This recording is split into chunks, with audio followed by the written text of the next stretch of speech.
Hello, everybody, and welcome to Rollplay Far Verona. Oh, it feels good to say that. It's been so long. It's been like 1,000 years, and we're back, and it's season 2. And I'm going to start here. Mark, I have to apologize. I got called out on Twitter because in our little introduction video, I said season 2 of Far Verona with a brand new cast. I forgot entirely that we had ever played role-playing games before, let alone this role-playing game. So welcome back to everybody who watched season 1.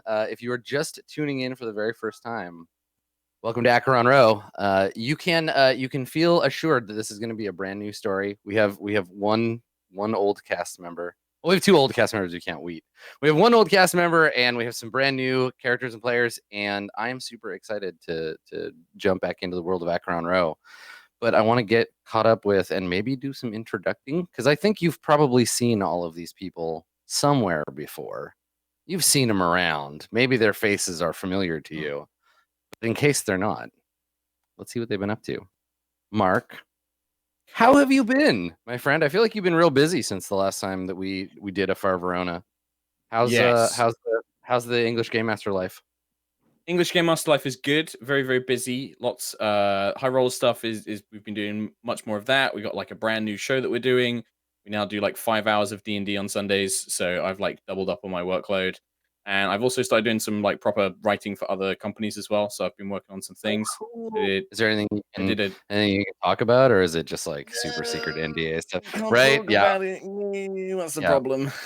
Trying to think of other stuff that I did. There was like the whole big thing out in Los Angeles that we did with D&D live and stuff, and then DMing a weird My Little Pony game as well. So yeah, been busy, but lots of fun. Good stuff. That's good. So High Rollers, where are you at? Is it, catch me up on this. So is it like a single campaign that you've been running like start to finish, or are you moving around? Like, are there new characters? Like, how often do you like recycle the stuff that goes on in that game? Because I know you have a pretty detailed world playing in. Yeah, so we recycle. We don't really recycle. We change it up when the campaign finishes. So we run like a pretty, standard D&D campaign, like level 1 to whatever the story finishes at. So in the last campaign, we finished about level 15, 16. And that took us about 2 years. And then we started our newest campaign, which is brand new characters, brand new world, still playing 5th edition. And that started about a year ago. So it's been about a year. I think it was a year last week that we've been playing that campaign. But then we also do these micro series where, we'll do like a partnership with Wizards and we'll play through like the latest module, but we'll just do like 10 episodes, silly characters, just kind of running through it for fun, basically. So it gives us a chance to play new stuff and gives people like a new in if they don't want to watch, 30 episodes of our new campaign. They can just watch like this 10 episode miniseries. So yeah, and I feel like if you're making content like this that is so episodic and lasts for so long, at some point or another, you have to draw a conclusion to it, or at least say, okay, we're going to tell another story in the same world, or like give people another opportunity to get in. Because inevitably somebody will come in and they'll be like, oh, this is a cool looking campaign, but you're 120 episodes in. Where should I start watching? And if you say episode 1, they're going to be like, bye. It's too much content. So it's too much. Yeah. We've tried breaking it down into chapters. So we pretty much have every chapter is like a brand new playlist, and they're normally pretty good points to just jump in. And then we do like little recaps, but it's definitely something we need to do better of like doing little catch up videos and stuff. Cause you're right. Yeah. When people have got 60 episodes to dig through, it's like, no, that's 3 hours a piece. That's a lot of hours. Ain't watching that. So yeah. Well, when we finished with Swan Song, somebody, and this has always stuck with me. Somebody said at the end of the 50th episode, they were like, "Guess what, guys? You made more content than Star Trek: The Next Generation." I was just like, "Wow, wow." That's a statement. That's puts it in perspective, right? And so we have this thing. We're like, Game of Thrones, like whatever, 8 seasons, 10 or 12 episodes, not that much content. We've been making D&D games for. Ooh, there's a lot. So yeah. Well, I mean, all good things eventually come to an end. Have you thought at all about like a conclusion point for your campaign? Yeah, I know where it ends. I mean, there's still a long way to go because they're about level 6 or 7 now. So there's still some ways to go. I reckon it will take about another year. But yeah, I know exactly how I want it to end, and we just got to get there. Cool. We just got to get them there. So. Oh, well, speaking of things coming to a conclusion, Weed, I wanted to ask you, Walking Dead. Walking Dead. How do you see? It wasn't a joke about how old you are. I was gonna be like, how does it feel? Actually, I thought it was going to be a joke about me building the house and the fact that it's still not. But no, No, you know what? Yeah. So for folks who are asking or who are like, this is not my beautiful wheat. Next hopefully next week we will. Listen, if I could throw a talking head reference into the intro, I'm gonna do it. Yeah. We'll have high quality of HD wheat. Yeah, Or you can subscribe to the Patreon. You get HD quality wheat right now. Patreon.com. No, that's not true. I'm lying. I have equated this like last couple weeks to like if someone said to you, Adam, this is what I want you to do. I want to coordinate to 30 archers from 30 different locations, and we're going to put a target right in the middle, and we're going to like put artificial wind in, and we're going to blind it, and then every archer needs to fire at the exact same time and hit the target on the exact same time. That is literally what my life has been like. So it's like when Archer number 7 over there is fucking up, you got to be like, Archer said like that, it is. So yes, next week, if the internet comes, if my cabinet gets done, if all the wiring gets completed in the machine closet, we should be good. I'm pretty positive. It's been a fun yet stressful experience. Well, for the next couple of hours, you can at least be stressed about fictional things instead of real things. But I do want your opinion on this whole, because you're a comic books fan, and there's this whole Walking Dead debacle. How do you feel about that? Have you been keeping up on Walking Dead? Does this ending of the series impact you in any meaningful way, or is it just kind of like, all right, I'll get to it when I get to it? Believe it or not, issue 192, the one before it, was probably even more impactful. And I'm gonna actually like tell a story. This is actually an insider. I've never told this story before. But the Invincible's being made by Kirkman and them, animated on Amazon. So that was originally, we went to Robert Kirkman and David Adler and basically pitched them Invincible to do the exact same thing on Twitch. And when we did that, one of the things that I was trying to sell Kirkman on, because I knew that he was like, he thought this way, was the idea that like, Robert, imagine a world where you could make an episode and no one could know how long that episode was, right? So like they could tune in, and because it's television, everyone knows this is a 47-minute episode, and by the end of the last commercial, like something is going to happen, and that means, right? So we said, like, imagine if like you could do this on Twitch, and like you had a 27-minute episode and a 39-minute episode, and then you had this like amazing fight that was just like 10 minutes of fucking amazingness. And we like talked and got a chance to bond over that, like how that is missing from traditional media in these days. And he writes about it in his like post letter to the world. Cool. And I honestly, I have to give him so much credit, and Charlie and Sean Kirkham and everyone at Skybound, for like having the balls to do it the way they did. Because it is amazing. Like, I was not expecting that. And actually, it was fucking Comixology of all places that spoiled me that it was the final issue. And I thought it was a mistake on their site. I was like, this can't be right. So for folks who might not be familiar, the Walking Dead comic ended very, very abruptly. Like, it just ended to the point where they had taken pre-orders for future issues of the comic, and then we're like, nope, it's done. 193. Yeah, as a troll. Yeah. Which was very disruptive to people who were like buying individual issues, and it caused the whole uproar because it was such a weird thing. And that's a collector's thing. But from a storytelling perspective, what he did was great. It was amazing. And, there's so many comic series that never get a chance to end. So he's ended 2 comics with amazing results in the past 2 years. And he's about to end Thief of Thieves and Outcast. So I'm curious on what he wants to do next, right? Because this is definitely, we might be seeing Kirkman go all movies and television. I don't know.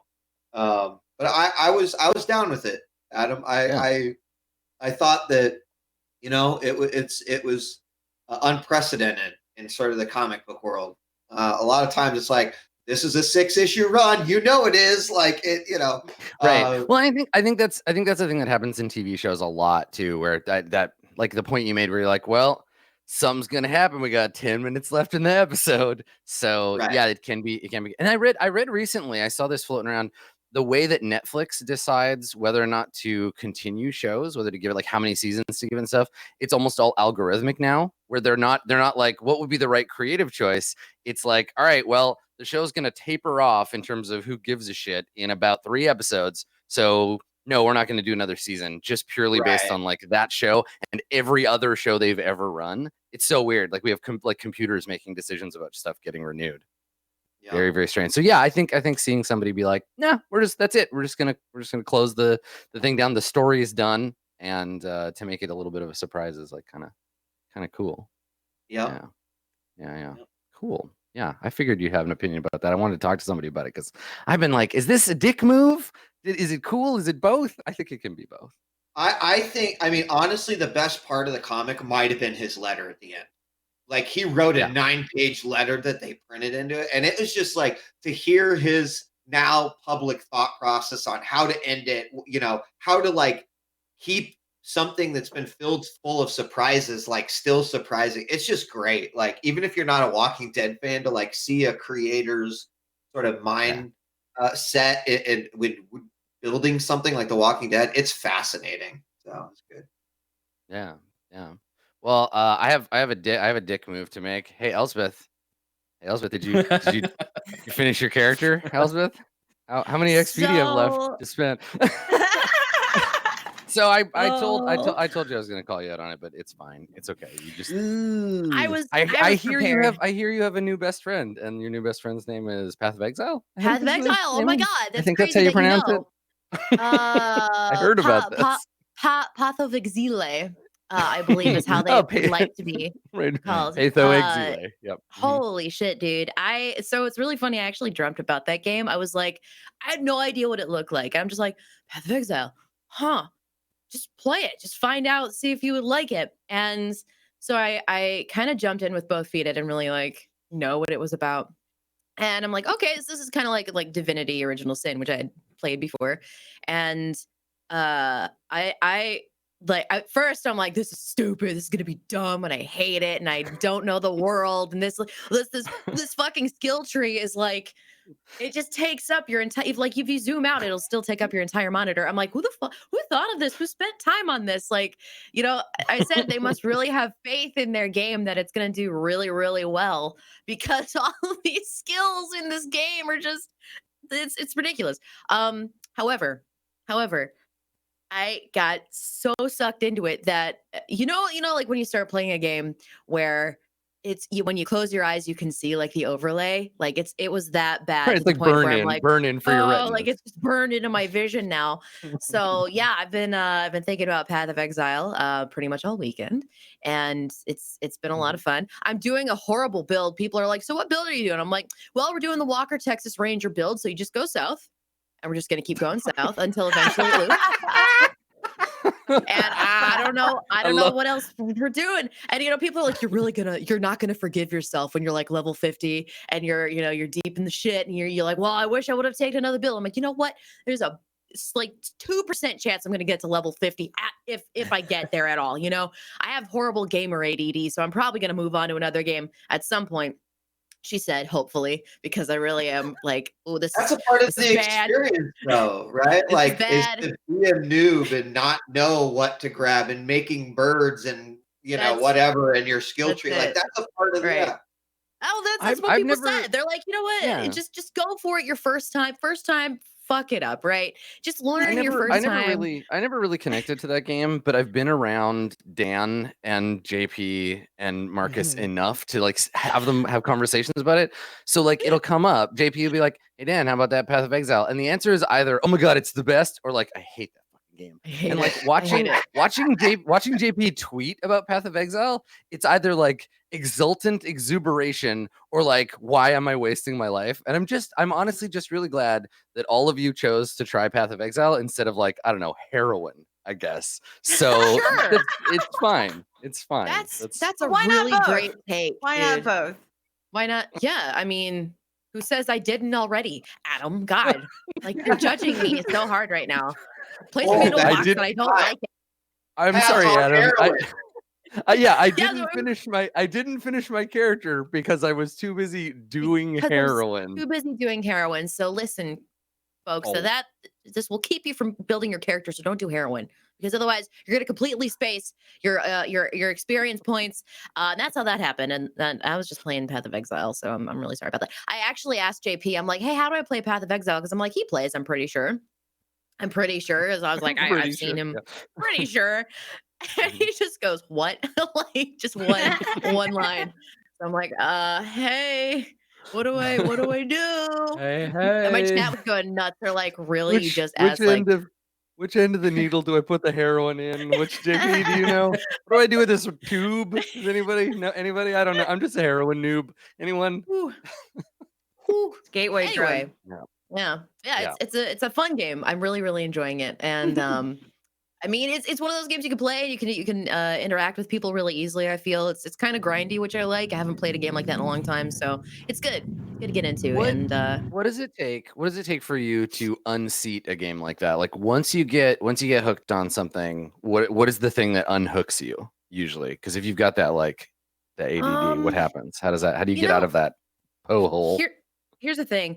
I guess if it starts becoming like uncompromisingly like challenging to where I'm just like I can't get past this. Like I've really I've dug a deep grave or something like with my build. Maybe I'll run into like a foe that I literally cannot fight because I fucked up my build earlier or something like that. But I love repetition. I love the grind in a game, and I really love leveling up. And I think that it's just hitting all my buttons, where it's just like level up your gem, now level up your skill tree, now level up this bullshit. I'm like, whoa, there's so much going on at once. Oh man, it's great. I love it. Love leveling up. Just level up the game, please. Thank you. Just inject it directly into my veins. I'll save that for the heroin. It's fine. Right. Thankfully, we cannot yet inject gameplay directly into our brain. Yeah. So you've got that separation at least. Well, I mean, good luck. Good luck on walking that dark road. We'll check in with you again next episode, and then you'll just eventually you'll just be like, nah, dark fuck it, I'm out. circles, and I'm not gonna be like copacetic at all. Just be like, hey guys, Everybody take a screenshot right now. This is Elspeth early on. We'll see. We'll check in with you. Yeah, we'll do a little before and after. Not even once. Not even once. Not even once. Path of Exile. Yeah. I mean, I can't talk. I play Magic, so what do I know? Fuck me. Hey, that's where my name is Pre-release from. Release event tonight. Anybody going? Right? Yeah. No. See, I stay. Yeah. So we call 2020s. Yeah, I stay the hell away from in-person Magic. I just can't do. Vana, do you have like a local game shop that you go to and you hang out and you swap cardboard? And I have friends that play too, so we could go and do the drafts and stuff. Oh, that's cool. That's cool. And are you playing Arena, or are you mostly just like sticking to the real cardboard? Yeah, I just checked out the new set like 3 days ago. It had like a Wizards of the Coast had a streamer pre-release for that. That was pretty cool.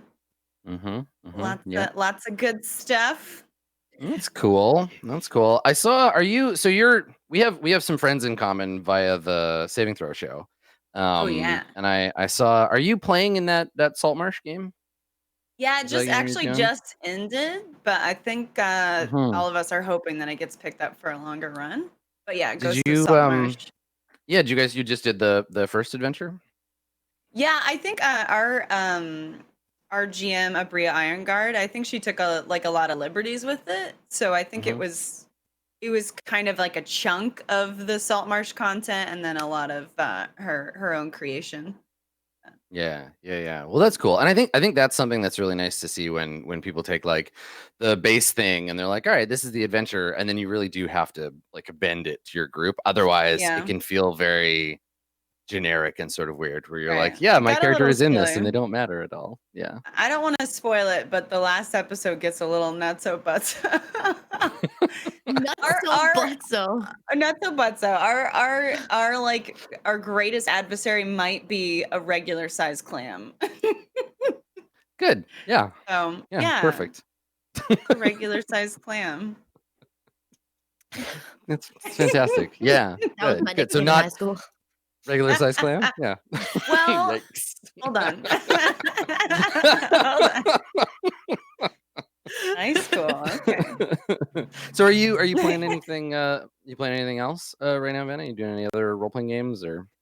Just finishing Not up right that one, look now, for but something new. I'm GMing a live game of Pugmire, which is actually going to be Pirates of Pugmire, which I believe is currently Onyx Path has it in Kickstarter for a little while longer. Mm, So we'll actually be yeah. having like a sneak preview of that at Gen Con, if anyone's going. 3 p.m. What on is Thursday, $3. Oh, Gen Con.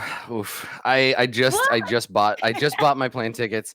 Listen, I have been I'm gonna be old gamer Adam now. I've been going to Gen Con for like 10 years, and I go through the same emotional cycle when it comes to Gen Con every year where I I get home from Gen Con and I'm like, I will never do that again. That was the worst. And then I spend most of the year forgetting about it. And then people start talking about it again. I'm like, yeah, all right. I guess I'll go to Gen Con. And I sign up for events and I get scheduled for panels and stuff. And then basically the month leading up, the time period I have just entered, the month leading up to Gen Con, every day I'm like, why? Why am I doing this? I hate this. I hate Wait, going why to do you Indianapolis. hate it? I hate there's so many people, and you're surrounded by just the sweatiest of nerds for so long, and it feels like it's 10 days long. But then when I get there, I get off the plane that somehow takes 47 hours. I get off the plane and I like see my friends. I'm like, oh, fine, I guess I like being here, and then I actually have a good time. But then immediately afterwards, I'm just like, oh, Gen Con, why? It's I a think struggle.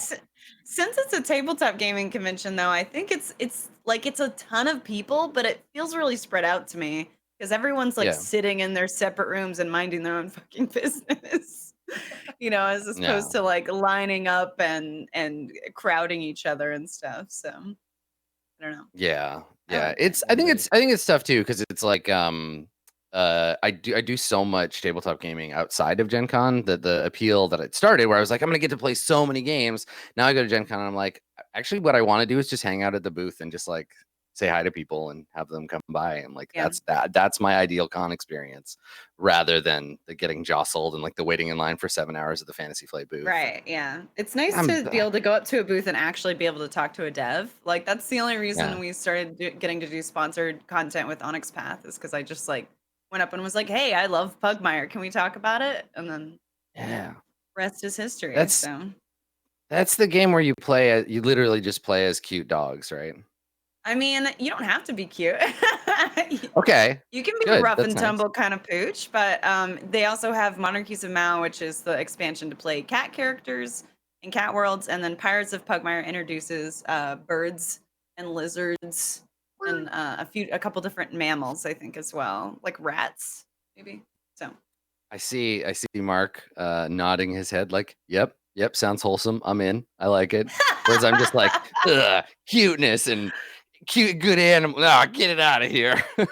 No, my GM style is really like the antithesis of of my streaming personality. Like it's always really dark, and I feel like my goal is to make my players like cry from either being like scared or uncomfortable or Wow. just like Wow.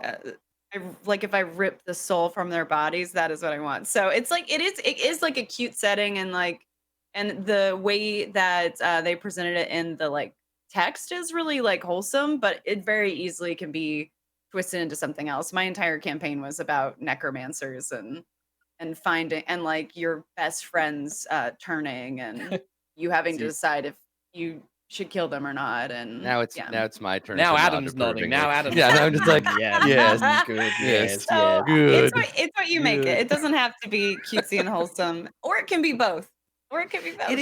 It is kind of fun playing games like that where the players have a kind of broad expectation of the way things are going to be, and then being able to not like surprise them with it, but be like, yeah, it's more complicated than that. I find that I don't know if you've ever played Mouse Guard, but Mouse Guard is like that, where people are like, look at all the cute mice, and you're like, oh no.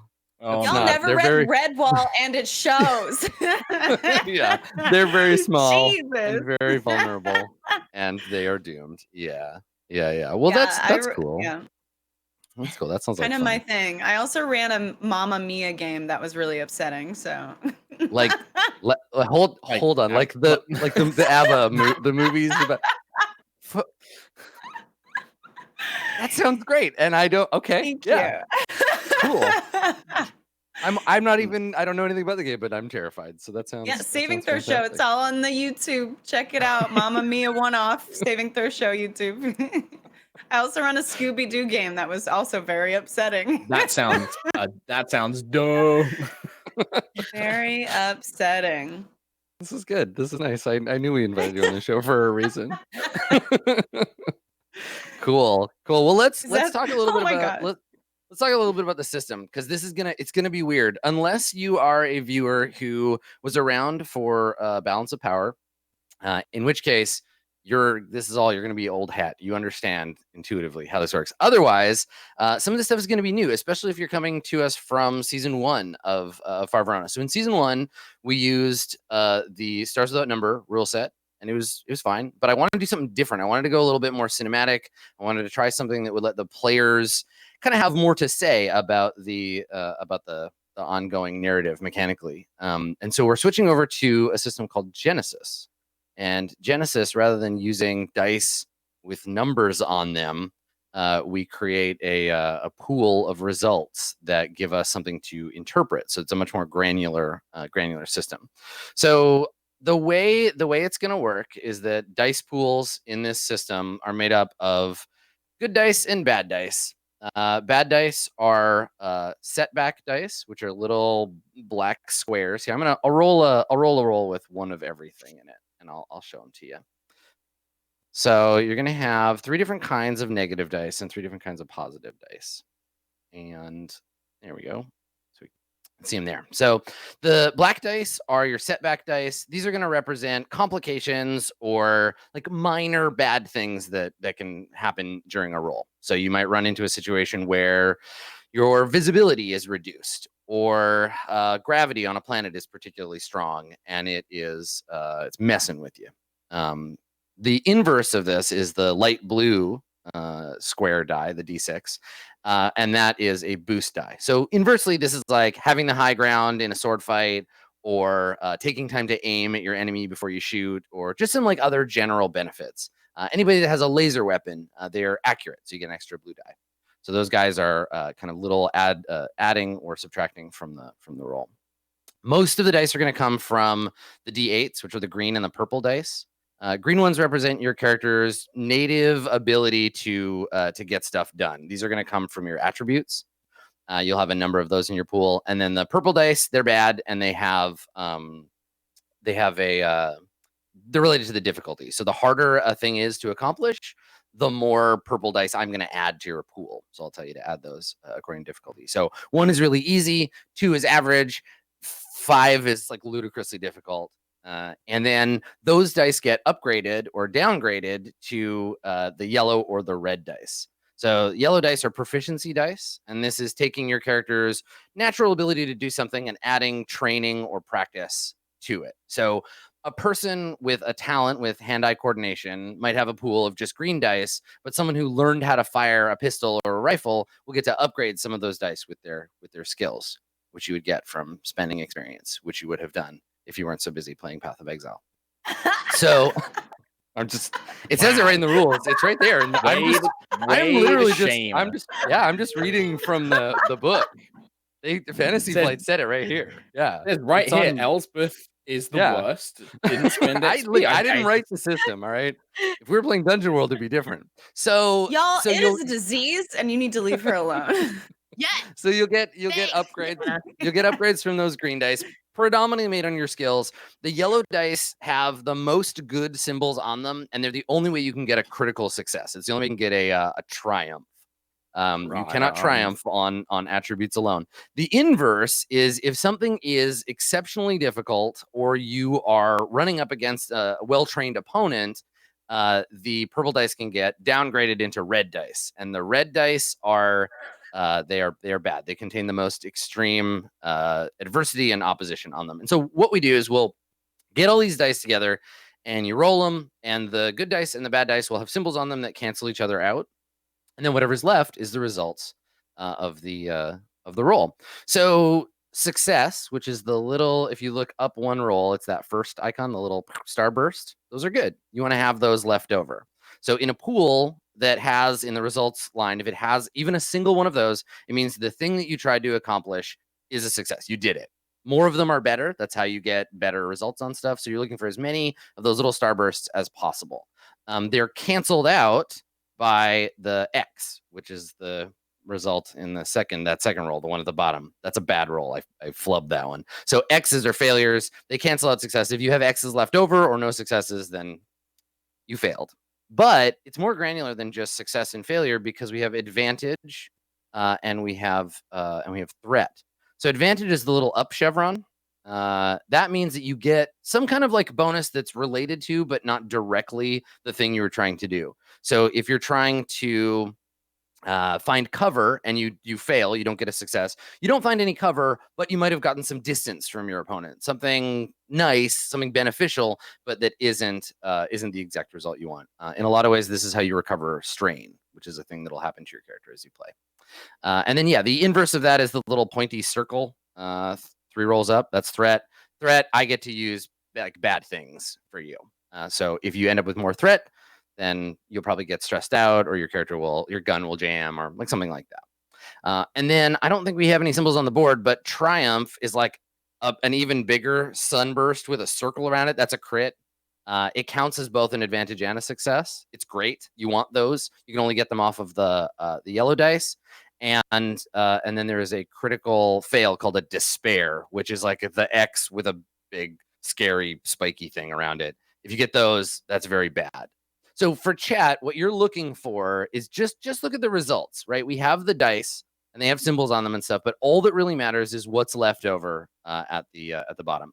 And so my intention for today is we're gonna take the mechanic stuff nice and slow. We're gonna just roll like basic stuff. We won't. There may be shooting and running and all of that, but I'm not going to engage any of the deeper systems. We're not going to be like rolling for initiative or doing range bands or anything like that. I'll slowly introduce that stuff in so that the players and the audience can get comfortable with how that works. So for players, just for when you need to make a roll, and everybody, if you want to go ahead and test it right now, you can. At the top of your character sheet, there's a little thing called Dice Pool. And all you have to do is just press up or down on any of the little dice and then hit the D20 in the middle. So you can make up a little pool of dice and try it out, and you can see what is left. Just like Jesus.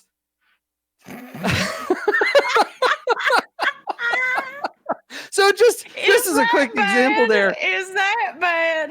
Yeah, Vana, you would never in a million years ever have to roll against something with that many red dice, especially if you only had one green and one blue. You would be screwed. Like if I ever tell you, just go ahead and add 17 red dice to the pool. Just rating of this space alien.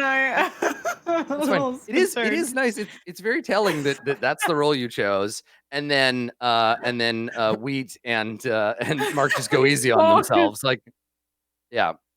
How the flip do I roll? You don't have any. Do you have any like numbers? Well, so you don't actually need anything in your character sheet.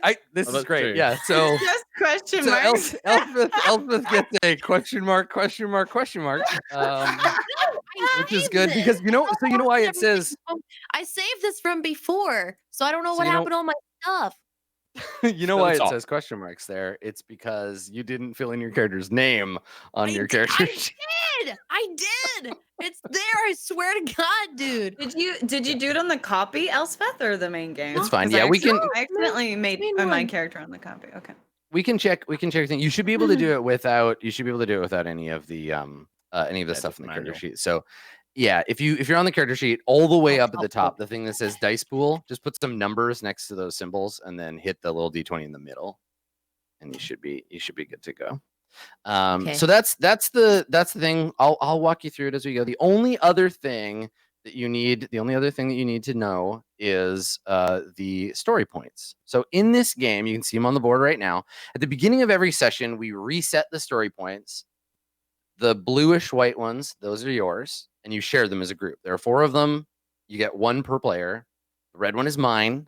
and I get one at the beginning of a session.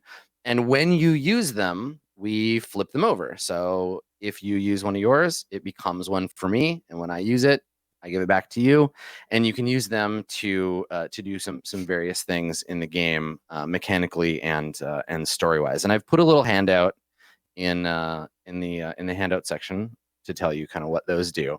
But basically, you can get yourself some free upgrades.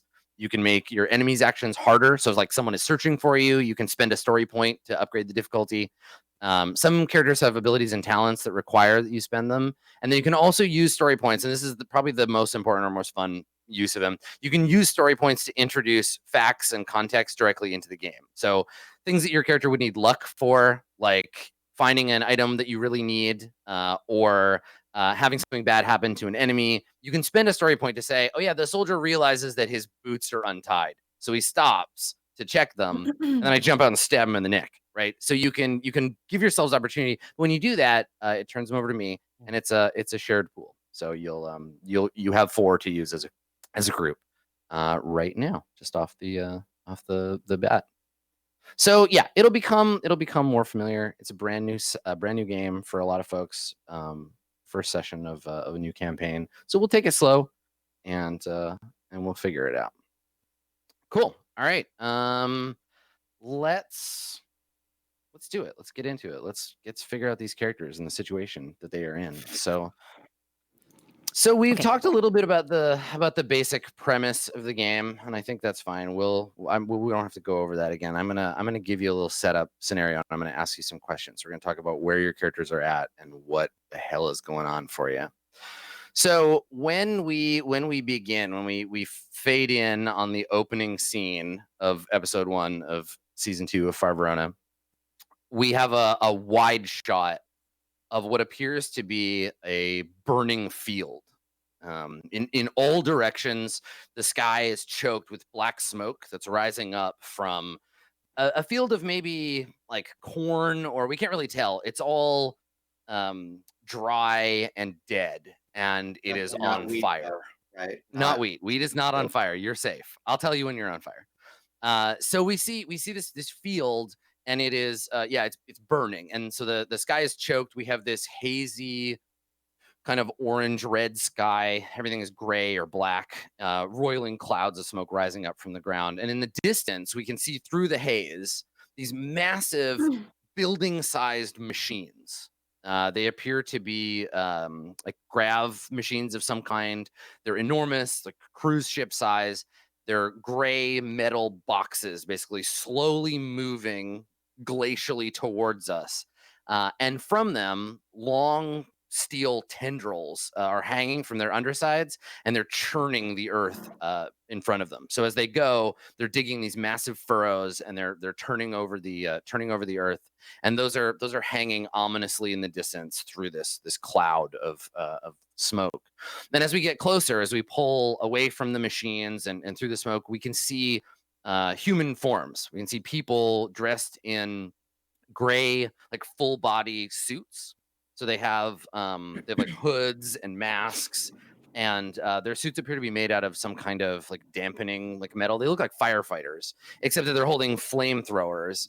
And as they walk, they're walking in a line. As they walk forward, they're firing these flamethrowers into the field, burning off the dead plants. We see a group of them approach what looks like a cow, maybe something like it, and it's lying on its side, and it's still alive. And they walk up and they just turn the flamethrowers on it, and then continue on. We can see this happening in a long line. There are dozens of these firemen walking through the fields, basically just burning away the organic matter, and behind them the churning of the machines. So we cut from there to an interior scene. It looks like a flop house, or like a ruin. Basically, there are metal panels that have been riveted up over the windows, so the room is dark. There's some light coming through. The air is hazy, and we can see there are posters on the wall depicting noble imperial serfs hard at work, right? We see somebody, tilling the earth with a shovel and like sort of smiling at the camera, square jawed. We see a happy family, gathered around the hearth, eating from an acre food unit box. And we see these scenes of pastoral happiness in the empire. And these signs are all like peeling and aged, much like the building that we're in. This place, this once farm, is abandoned by human life, but has been occupied by a group of synthetic life forms on the run from the cold hand of the empire. So we see in one of these buildings, we see the group of you, and I'd like to get each of you to describe. Not only don't just describe your character, like give us your character's name and your character's pronouns, because they're going to be jumbly for this game. We're going to need to get used to it. So give us your character's name and your pronoun, and then tell us, like, give us a little vignette of like where you are in this thing. You're all hiding out in this farm, this soon to be violently decommissioned farm, but for now you've been hiding here. Give us like a little bit of introduction by way of what your character is doing or where they're at. Let's start with let's start with you. Yasna, where are you? What are you doing? So yeah, I think Yasna Solari so is obviously our sort of combat, refers to herself as like a freedom mercenary. More on that to come. But I think in this particular situation, in a moment of like danger, whether it be imminent or potentially forthcoming, although the windows are sort of covered with the metal, that she's positioned herself in an area where she actually has at least some sort of vantage. Right, there's like a sliver of these windows that are kind of missing. And so you're looking out. We see you paying close attention to the world outside of this safe house where you've been, like watching out for danger. Yes. And are you dressed for combat? Are you wearing like holding a gun and wearing armor, or are you like is there weapons nearby? Like how dangerous does Yasna look? I mean, like, there's no doubt about it. I think that you look at Yasna and you're like, that is probably a dangerous individual right now, just sort of in a silver and black kind of combat suit, whether light, nothing too heavy, and has currently just a helmet on, so you wouldn't be able to see her face or her hair or anything like that. Maybe even trying to gather more data about the area. Nice. As far as weaponry, like you could see a laser pistol on the holster and a rifle on the back, but very very light in terms of other armaments and whatnot. Does Yasna's equipment look new, old, worn, like much beloved, generic? Like what impression do we get of Yasna from the things that she carries?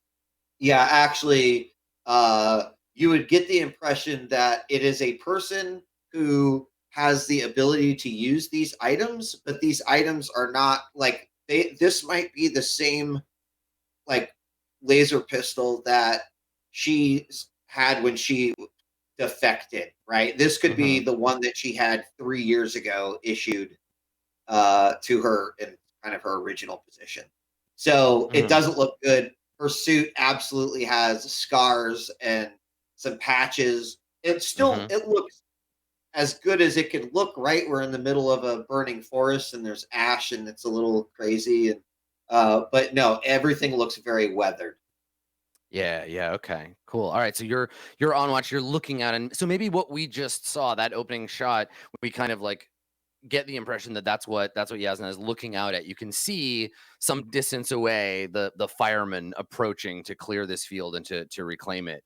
So we pan over from Yasna and Countess Autumn, though I guess that's not your title anymore. I guess you're deposed, hey?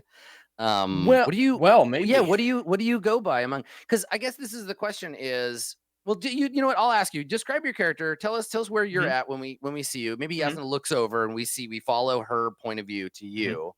Okay. Tell us what your character looks like and what she's doing. Okay, so Countess Eridanus Vasca Autumn, although probably goes by Autumn Vasca now, Mhm. is a young woman. She is probably in her very early 20s. She's slender and quite short, and we see her wearing what would have once been a almost like a lab coat, like a long white coat with several kind of reinforced segments around like the elbows, maybe a few little, little bits of tech kind of strapped onto it, especially around the gloves and hands. Very well dressed underneath the lab coat, though. Very elegant black and gold clothing that would suit a much more a woman of good status within the empire. Her hair itself is actually streaked. She has like streaks of gold hair in amongst her dark Mhm. brown that kind of falls around her shoulders, but it's all tied up in a very tight ponytail for now. And Mhm. she has little spectacles on her eyes, and she's currently looking down at some sort of data pad or something, probably examining environmental areas. And is also seems distracted, as if thinking about something that isn't happening here, but is worrying about something or someone somewhere else. Mhm. Okay. So you still have the trappings of your former life and still dress that way, Yeah, but it's underneath your more like weathered this was my gear. job. This was my career. Yeah, her surgeon or her medical kind of outfit. And in Mhm. terms of whether she still is a noble or not, I think that she doesn't know. Like she left, Sure. but there was never, she was never arrested. She was never Something taken so thing. So, it's uncertain to you, so there is still that. mm, And yeah, maybe you would dress differently if you had been officially stripped of your mm, title in absentia. And that's a yeah, question whether your family and it'll we can yeah, figure those things out. Okay, cool. yeah. All right. So we continue the sort of pan around from Autumn. Uh Johnny, where are you and what are you doing? Johnny is currently at a long table, maybe like a buffet style table or whatever. That's just kind of like chilling in the dark. Um, he is silently, well, not silently actually. He's whistling "Blue Moon," and there's like a trill in there. It's like an old man whistle, how like Mhm. those dudes they're so freaking good at it. It's like woo. It's so good because that's all they had to do, right? Because they're like 90. What did you have to do when you were a kid? So he's silently and whistling. He has a rag Mhm. and is just wiping this one spot on the table, just Yeah, yeah, yeah. absent-mindedly. Just So like the has this rest of rag and the just whistling and like everything's pretty cool, right? And everything's pretty chill. so the rest of the table, like it would be like a metal prefab like Mm, installation as part of this building, and the rest of the table is probably like worn and rusty, but there's this like perfect circle in front of you that's polished, and mm. then Yeah. everything else on the table is just like Yep. damaged and so Yep. is there anyone around you or are you being ignored? Like and it's clear just for folks who haven't watched the character creation stuff, it's clear that Johnny is not human, right? Yeah, very clear. Johnny is a little dented in spots. So like he wears a baseball cap. He's got the actual like sort of barcode on his right cheek that says that he's Mm, the third version of the Johnny Collins line. It's consumer a consumer synth, right? So not meant to be yeah. taken as human, not meant to be taken seriously even. Second class, maybe even third rate uh citizen at this point. But Yeah, I mean just kind of you're equipment. You're not a person, right? equipment, So, exactly. yeah. But yeah, he's wearing some jeans that are just kind of like dirty, I guess maybe some holes in them. Some Chuck Taylors and not quite sure about the shirt yet, but I'm thinking maybe like a leather jacket. He wants Mhm. it's very maybe like Indiana Jones meets uh like the Goonies. I can't think of something that's just very like collected, cool looking, and definitely not a care in the world right now, or so Nice. we think. So we can this is something that I like doing for new games too. If you want, you can like cast your character. Like if you find an actor or an actress that you're like, yeah, probably like this person if this was a movie, then yeah, if you find somebody, let us know, because I think that can be really helpful. All right, so Johnny's just like operating under bartender standby protocols. Smooth operator right now, just in the operating in safe mode as you would. Yeah, really strong contrast to like high alert Yasna. Cool. And then lastly, where do we see Haley Sky while all of this is going on? Well, if we're still going with the camera pan, I think it pans Yeah. away from Johnny and kind of dips down onto the floor. And there's what Mhm. appears to be a little blonde girl who has like pin curls in her hair and little pigtails, and she's crouched over like a turned over crate on the ground, and she's scribbling on some sort of paper. And I think at first glance you would think she was like coloring or something like that. But then when you get closer, you realize that she's mapping out the area. So she has like the barn location on there. She has like the pinpoints of the machines in the distance and the pinpoints of the firemen and like potential like escape routes. And maybe if she has a working knowledge of like where they came from or where they're planning on going, and trying to fill in those blanks of the buildings that might be closest or things like that. So she's like literally Excellent. drawing like a strategic map, sort of. I So kind of like that maybe everything. she's still using crayons though. Yeah, right. Yeah, because you probably are not, your protocols probably don't allow you to use anything that would belie the fact that you're not a child. So you Right. default to that stuff. So the other question I had about Haley is that everything in here is filthy, right? Like you are in a basically a decommissioned agriculture zone on a planet kind of far from the Imperial core. Well, not that far, but like separated from the core, and it's currently going through a reclamation process, and you've been hiding out here. And so everything is like dirty with like dust and ash. Do you stand out? Like, do you have something like, do you stay clean despite the fact that everything in here is like filthy, or are you like all grubby too?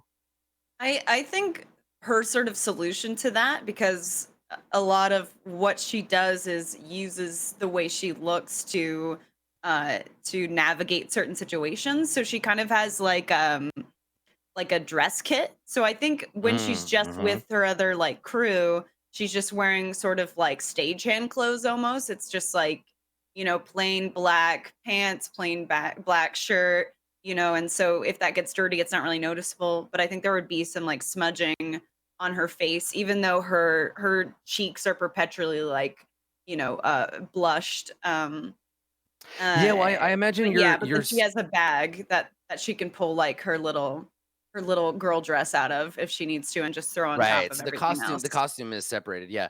I imagine, and you can decide this for yourself, but I imagine that probably your model of synth would have some kind of like automatic skin and hair cleaning protocols that like your hair just cleans and curls itself, whether you want it to or Yeah, not. her hair's never dirty. Absolutely Yeah. not. Okay. It's always Cool. perfect.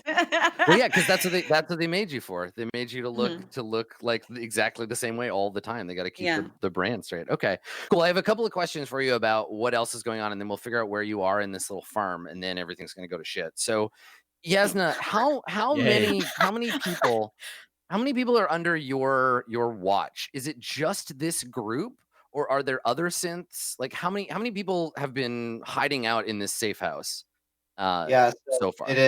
In addition to the obviously the four of us, there is at least four others. However, only three are living. There is a fourth that looks like they have undergone a lot of like, we tried to keep this individual alive, but that didn't happen. Um, and yeah, so there's three living right now. Okay, cool. So this person that died, how long ago did this happen? Like, are they like, is their body lying under a sheet on a table like in this room, or did you bury them somewhere, So or it would very much appear as if maybe the reason we stopped here was because whatever happened before resulted in an injury to this person. And Ah, this was the place that we like, this person's got this, like the individual's gone. they're like, so this is kind of an hour after the aftermath, right? Like, what next? Okay. So Autumn, do you take their death personally? Because obviously it's your fault Yeah. they didn't survive. Like, Yeah, absolutely. It's probably the first time she's not been able to.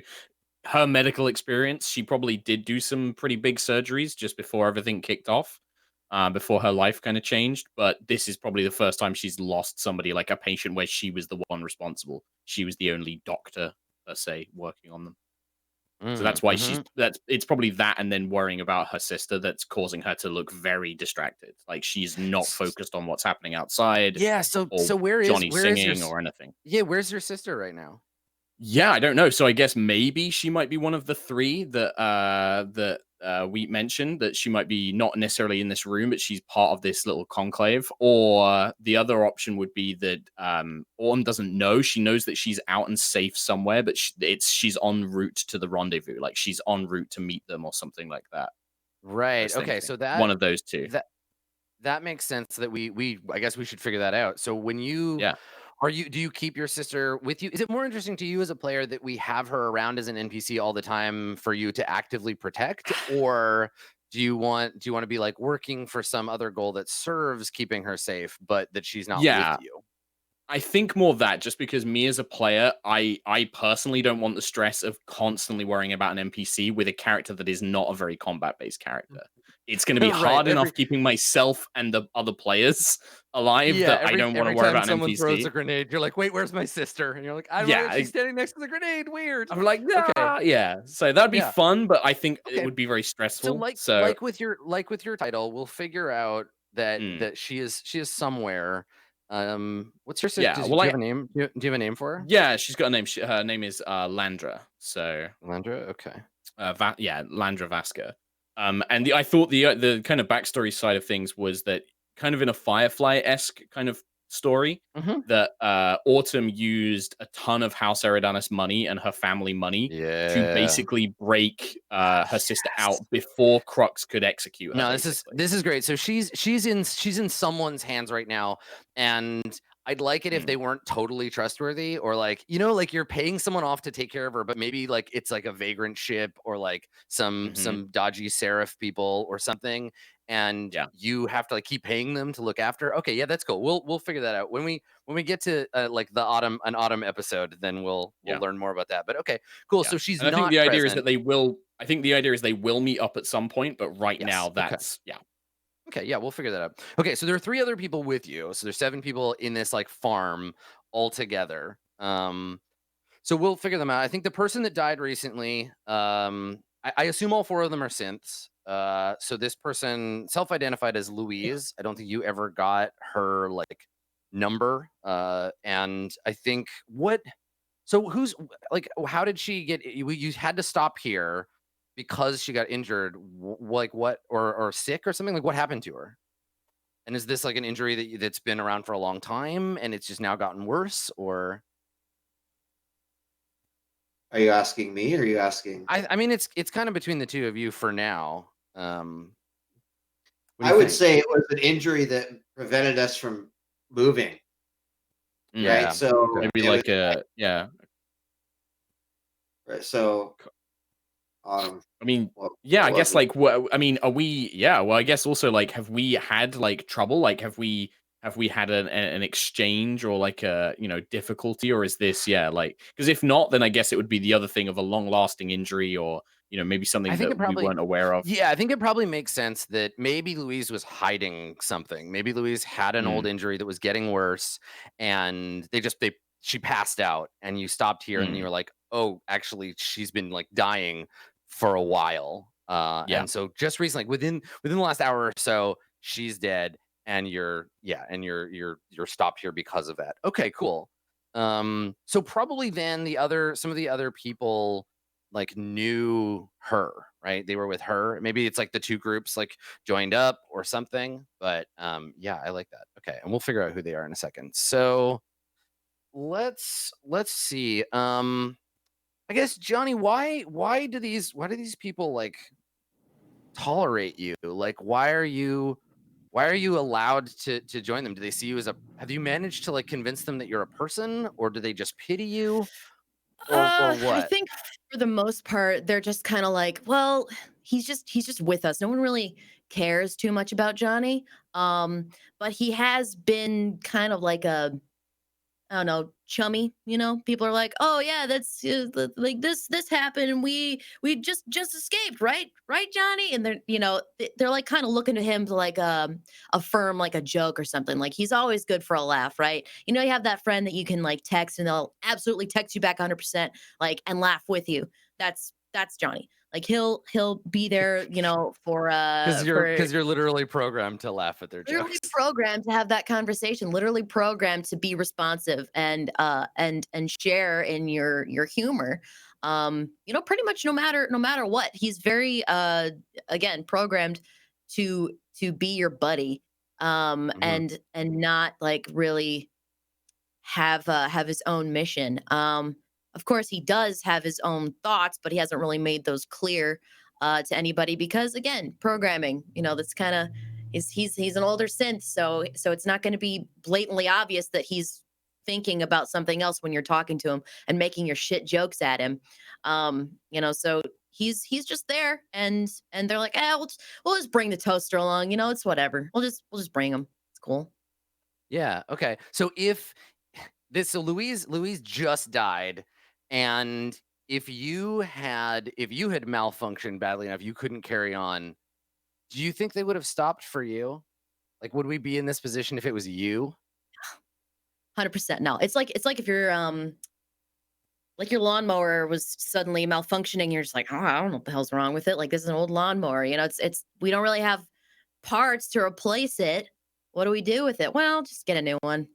It's So not really not a huge deal. one of the three people that is still alive that is with you that's not these ones, either Hadil, Martin, or Christine. One of the three of them actually treats you like a person. Who is it? Christine. Christine does? Okay.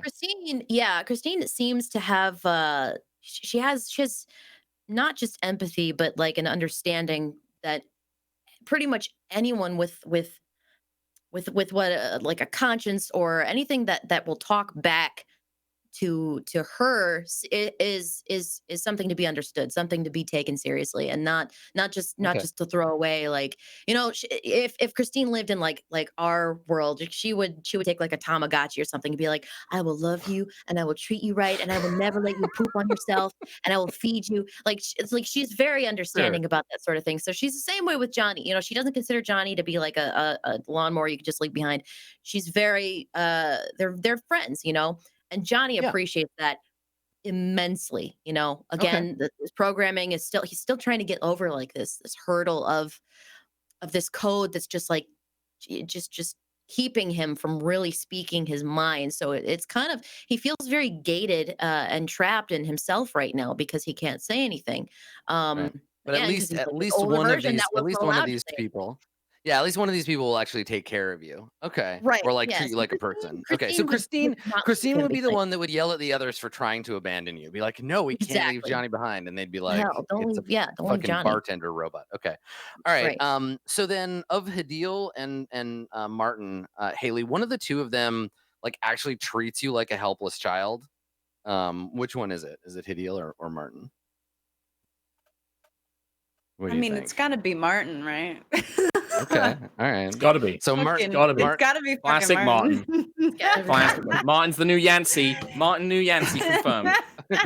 Okay. So treats you like a real kid. How do you do you let him? Like, he knows the difference. He knows that you're older than him, and he knows that like he knows the truth, but he still treats you like a kid. He can't get over the fact that you look like one. Do you let him, or do you try to like get him to stop doing that? Like, how is it?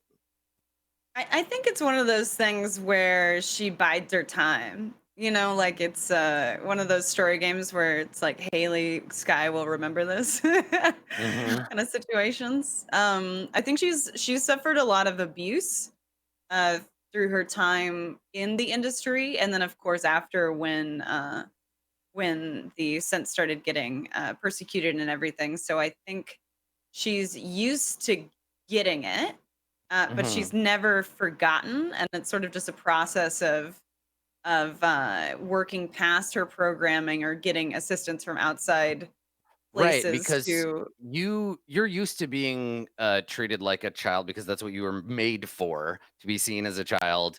You're starting to overcome that programming, but like he triggers that thing in your brain that's like, oh yeah, like I should let him do this, but I don't want to. So he has like a nickname for you. What is it? And it's probably something really saccharine. It's Like, something. It's something kind of sexual, like it's inappropriate. It's like sweet cheeks or something. I think it's oh, sweet okay. cheeks. All So right. uncomfortable. I love you, Martin. You're good. The thing is, He's a Martin's gonna creep. live and Christine is gonna die. That's just Oh how it my goes. god, Um, dude. Do you mind if How it goes in Austin Row. if Elspeth, if I make a connection to your character, is that okay? Oh yeah, it's so funny you say that because I was about to be like Johnny feels a protective like Okay. towards Haley whenever someone is like trying to like call her sweet cheeks or whatever or really anyone being inappropriate. He's gonna step on over and just like try and charm him out of it. Like, hey man, why don't you just step off a little bit? Because Awesome. okay. he's got So an Johnny, instinct of like maybe being a little motherly. Because that's Johnny, you and it's like his anti-programming, right? Like, is this how he fights it? Like, I'm supposed to be cool, collected, and not really give a fuck. But on the inside, he's just like, God, I want to protect so much. Like, he's just got so this did instinct. you and Martin have gotten like into conflicts over this Mhm. before. I think Martin hates your fucking guts. Not, I wouldn't say conflict because again, he's not trying to So my start yeah, anything. my question was, if Martin decided to decommission you, could you stop him? No, Like, are you no capable? way. Okay, all right. No, he's not. Cool.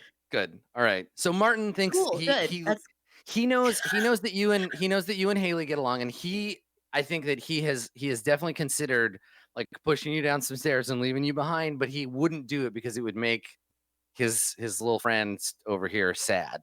So you're Martin tolerates you because he feels so affectionate towards Haley and wouldn't want to like upset her because she's just a fragile little kid, right? So like, okay, all right. So you know where you stand with Martin. Martin Okay. also knows that Yasna would not allow that to happen. Yeah, Martin's quote unquote not scared of you. He's said that before, but you get the impression that maybe that's not true. That maybe he actually is. Absolute asshole. Yeah. Listen, he's just trying to survive out here, right? He's trying to Yeah, live, I've heard that. okay? I've heard that before, Adam. Listen, he was programmed this way, all right? It's not his fault. Cool. Okay. Sorry, the and point so, I was gonna. Do you mind? Yeah. Sorry. Yeah. The point I was gonna make about Haley is that I think with her programming in the entertainment industry, since she was really sort of trying to be this throwback to like what they kind of vaguely remembered about old Hollywood, I think part of her programming is that she was supposed to work really well with like older male co-stars. Yeah. So I think that's why she's instinctually drawn to Johnny, is because he is like a male model, right? Totally. I mean, he's your he's like programming. maybe the early 30s, but meant to be yeah. charming and definitely masculine. Yeah, significantly Yeah. older than her is really all that it matters. There's and a narrative protocol that runs somewhere in your deep brain subsystem to act a certain way among like men of a certain age, because that's how you would be acting on stage or like in their programs. Yeah, totally. Oh, it's messed up. Okay, cool. So that means we don't know much about Hadil. I think that probably she's the newest member of your little group. I think she probably joined up with you fairly recently, and we don't really know too much about her. She's a little cagey. She came alone, and so you don't really know her too well. She kind of keeps to herself. Maybe you've been with her like a couple of days. So all of that being true, we've got a good kind of handle on things. Haley, you and Yasna have been kind of mapping out the zone. So let me give you an impression. So before the House Crux Hunter shuttle arrives, let's figure out where you are. Oh gosh. So these are yeah. So these are the buildings that are available. There is a large central commons area in which the shuttle is landing as we speak, and around all of these are each of those squares are separate buildings. So there's workers' quarters, there's the grain silo, there's all these buildings around the outside, and the lines are basically ways that they connect. So everything connects to the commons. Drone storage is part of the machine shop. The machine shop and the vehicle bay are part of the same larger building. All of this has been shut down for a long time. It's old, like it's an old acre farm. And the outside of it is covered in treasonous anti-imperial graffiti. So there's like UPC propaganda all over the outside of it. It was used as a probably as a base for the UPC before they were forced to get out of here and either go into hiding or go legit. So you've been hiding here, and I just need to know what building you are currently in so that I can place this Imperial Fugitives tag somewhere. I think this is I'd put this to Yasna and Marcus. Like I think that like at this point, certainly my character would look to Yasna as the leader and be like, hey, you're the one who understands this stuff way more than me. Kind of vibe. Where's the field, Adam, exactly in relation to it? Is it like surrounding the whole thing, or so there's fields all around you. Okay. There is a city I was saying nearby, but like probably if you were to run, it would take you like half a day to get there. You're out in these like dead fields. But yeah, technically this is part of Tanya's city, which is like kind of off in the distance. But it's the opposite direction. We came from the east or the west? I think that you came here before they started burning the field, so it doesn't really like matter. Maybe you're on your way to Tanya's. Yeah. All right. Yeah. Okay. Well, so let's say the firemen are coming this way. Right, they're coming from that direction. Shitty Adam Coble drawing time. And then so they're headed this way. You probably came from like one side or the other. So let's say you came in this direction. And then Great, we're in the comm center. Okay, so you just hit the first building. Okay, the entry was serious enough that we had to basically like stop the first place. Sure. Okay, cool. And is everybody in the comm center now, or is anybody elsewhere? Like we haven't placed Hadil, Martin, or Christine. So when the shuttle, when this big black and purple shuttle arrives, where is everybody? I know we know the group of you are together, but yeah, I mean I would say that like we were all traveling together, so everyone did end up basically in the comm center. Yeah. Okay. Makes sense. Yasna, Hadil is not with you, and maybe you thought she was, but you've been looking out the window, and when you turn to look, everybody's here, but Hadil is not. So I think the thing about these shuttles is they're fast, they're quiet, and they basically just drop in and dump soldiers.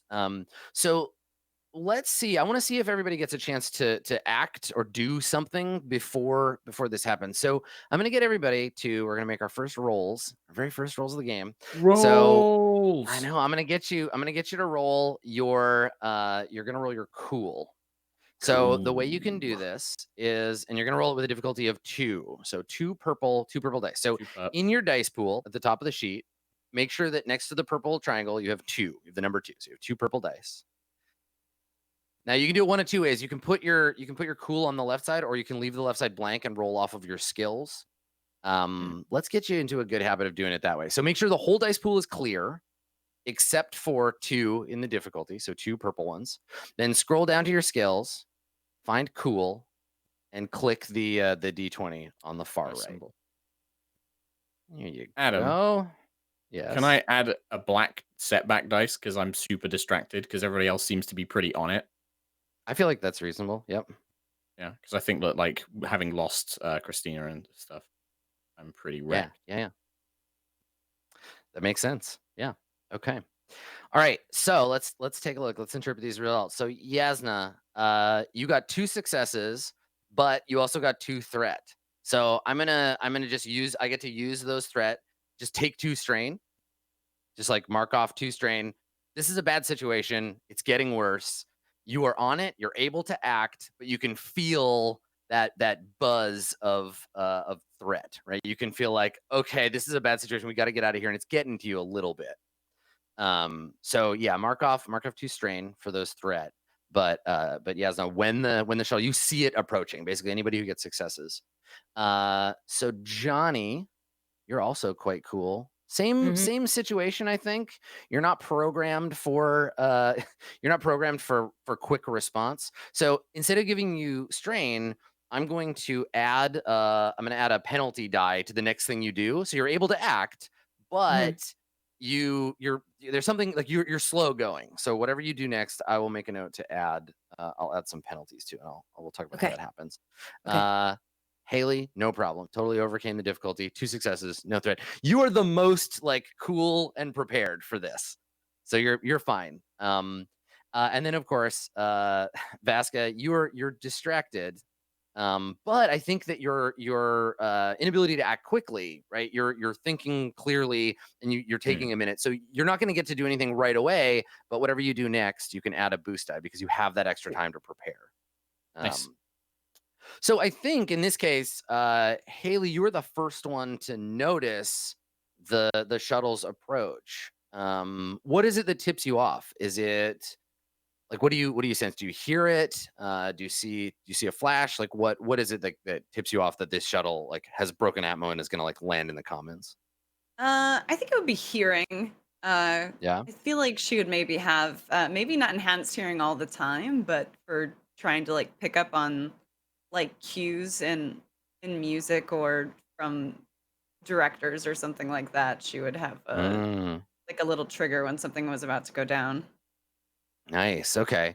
Yeah. So you can hear outside there is a like a dust bowl wind that's just blowing through this area because all the fire off to the south of you is pushing the heat towards you, and so it's like there's this howling wind. It's rattling the walls, but something about there's a lower register sound, and you hear it, and you know it's a shuttle, and you know that it is approaching. Like someone is landing outside in the commons. What do you do when you realize that? I think I would alert everybody. So Okay. I think somebody is joining us here. So Johnny you say stops, that, like, yeah, you turn and everybody kind of like, yeah, freezes. Hello? Martin, yeah, Martin looks at you, and he Martin puts a hand on your shoulder, and he stupidly he says, he's like, no, it's just the wind, sweetheart. It's fine. But Yasna, you know it's not fine, right? And Johnny, you know it's not fine. So Yasna, when Haley says that, what do? You hear the sound. You can't make it out as easily as she does, but you're standing by the window. What are you gonna do? Right. So actually, I think that I was basically looking out the opposite direction, which is probably wide. So essentially, I go to the opposite sides of the comm center that is looking into the commons, and kind of evaluate this so that I'm closer to Haley. Okay. Yeah. So you want to go and take a look? Yeah. Exactly. Okay. So the comm center, they're like blast shields or whatever are down, right? They have emergency because there's windstorms, right?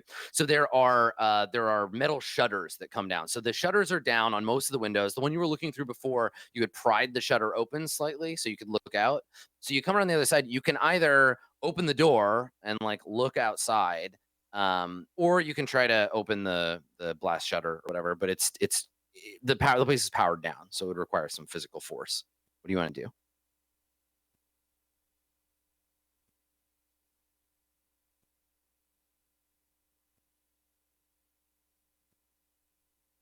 I think you just muted. Sorry. Yeah. With Haley's with Haley hearing, like, can I hear the shuttle now? I just can't see it, right? No, I don't think you hear it. I think you hear Haley being like, somebody's coming, and you like go look, but you can't. Yeah, you don't have visual on it, and you just hear the like howling of the wind outside. Yeah, I'm actually gonna try to open the window, not the door. Yeah. Okay. All right. Make a difficulty to. I don't know if there's like a skill for like just athletics. Let me take a look at the skill list. That's Yeah, an make athletic. make an athletics test with two difficulty dice in the pool. So that when you say 2 difficulty dice, that's 2 purple. Yeah, 2 purples. Yeah, Got it. And then an athletics. All right. you're pretty athletic, so nice. Yeah. So you got let's see, did you get a success? No, you got an advantage. So the shutters are like jammed shut, right? You can't get them open. You run over, you get your hands under there, like try and pull on them. It can't open. You do, however, you feel your stress level starting to lower. So even though this doesn't work, you get back a strain. Go ahead and take a strain back. Because now you know like things are going on and you've got some help. And you start to even out, but the shuttle is or the shutter is jammed shut. So it's going to be, you got to open the door. You can open it a little bit and peer out, but so while Yasna is trying to get a view on the commons, Johnny, you can act. What are you going to do? You finally are like, things are happening. What's happening? Somebody's saying something. Something's going on. Okay, and now I do something, and everyone's already running around. So what do you want to do? I think Johnny is gonna go directly over to Haley and just kind of tap her on the shoulder. Hey, you feeling all right? How we doing? No, I'm okay. I just don't know how they would have found us here. Yeah, I mean, hey, you think we're safe in like a barn or something, but what the hell are we even doing here, right? Oh, it's We're crazy. hiding, Johnny. We're hiding. Yeah, I know that's what we're doing here, right? Well, what about So this we don't- person on the floor? What are we gonna do about them? Well, I think we have to leave them here. I don't think that's a good idea. I mean, They're what if they wake up? So Martin, he's let you like kind of prattle on. He's watching Yasna try to struggle with the window, and he's trying to decide whether he should go over there and help Yasna or like and he decides to stay near Haley, and he looks at you, and he puts a hand up, and he's like, "Stop scaring the kid, Toaster." And he looks at you, Haley, and he says, "Don't worry, honey. You have nothing to be afraid of. We're gonna be fine. It was just the wind. Yasna's gonna check it out. Not right." And he looks over at Yasna. So while they're having this conversation, I guess Johnny, if you want to say something to him, he's basically just put a hand on you and been like, "Back off." Do you do anything, or do you just let on Johnny? Yeah, Johnny, do you just let him like get in between you and Haley and be like, "Stop talking to the kid. Like you're scaring her." I think we're all scared right now. Okay? I think we're all just a little jumpy, right? Okay? And Johnny kind of like steps in between, like, no. This is the person that I am currently protecting. Like, I get it. So here you are again, Haley, and you have these men fighting over you, and they just both really want to make sure you're safe and stuff. Do you want to ignore the situation, Haley, or do you want to try to make it worse? Because it would be so easy for you to just go either or both of them into like escalating this thing. How do you want to do? You're in control of the two of them, really. So before I get them to do anything, do you want to push at all? No, I think I think over decades of existing, she's and being out of the industry, she's learned she's adjusted the programming in her brain enough to want to be more of like a diplomat than like an instigator of drama or whatever she used to be. So I think maybe she might just dismiss herself. I think she might just Yes. walk to the door and try and look out while they're busy doing that thing. All right. I don't know Martin well enough yet to know whether now it's about like if Johnny, if you push back, he's scared of Yasna, but he's not scared of you. Do you want to try to Johnny would intimidate? push back. I don't think Yeah, he would. so when Haley like walks off, you just like let it go. Yes, absolutely. Like he'll just pretty much like turn away and just walk like the other way. Because if Haley's leaving, then he's like, okay, there's There's Right. number So all Brett three of you here. kind of go off in different directions. Yeah. Okay. Yeah. So Martin, and I'm starting to get a visual on Martin. So Martin is wearing like a brown like jumpsuit, basically like an agriculture worker jumpsuit or like a mechanic's jumpsuit. It had a patch on the shoulder, but he's torn it off. So you don't know where it came from. He's never said where what he was built for or where he worked. He has short, like brown hair, like big broad shoulders. You would have if you had to guess, you'd think that he was made for like basic labor. So he probably was built for like endurance. He's not super strong, but he could probably like carry stuff or push things for hours and hours and hours. So when you separate, Johnny and Haley, you both see him walk over to his like whatever synth future equivalent of the hobo bindle. He's got like a rucksack that he carries around, and he goes over to it and he starts looking through it for something. So while all this is happening, Autumn, you finally kind of come to. You're like, okay, all right, something's going on. People are getting aggravated. And I think that did I hear Haley? Oh, sorry, go on. I think you were lost in thought. Like you heard Mhm. noise, right? You heard people talking, and then you like, okay, wait, hold on, something is happening here, and you turn to pay attention. And that's when we cut the shot cuts to outside, and we see this shuttle. It is an aggressive looking thing made out of matte black, like carbon fiber with plasteel, like purple viewports. It's got the symbol of the House of Crux on the side. And it has like a spear, a stylized spear sigil overlaid on it, and we see it landing very violently, landing in the commons.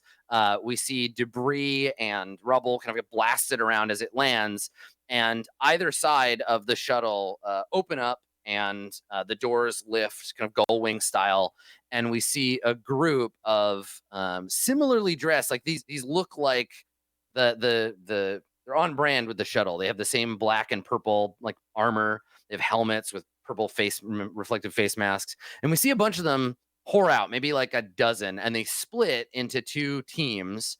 One team we see heads for the workers' quarters, so starts heading across that way. And another team we see weapons drawn begin their approach in your direction. So we see them running towards you, not running, but like marching basically towards you out of the shuttle. And I think that as we see this group of 6 Crux hunters heading towards the comm center, I think probably that's where we fade to our first break. So we will confront this team when we get back. Don't go anywhere. We'll be back with lots more roleplay. Verona season 2 premiere right after this.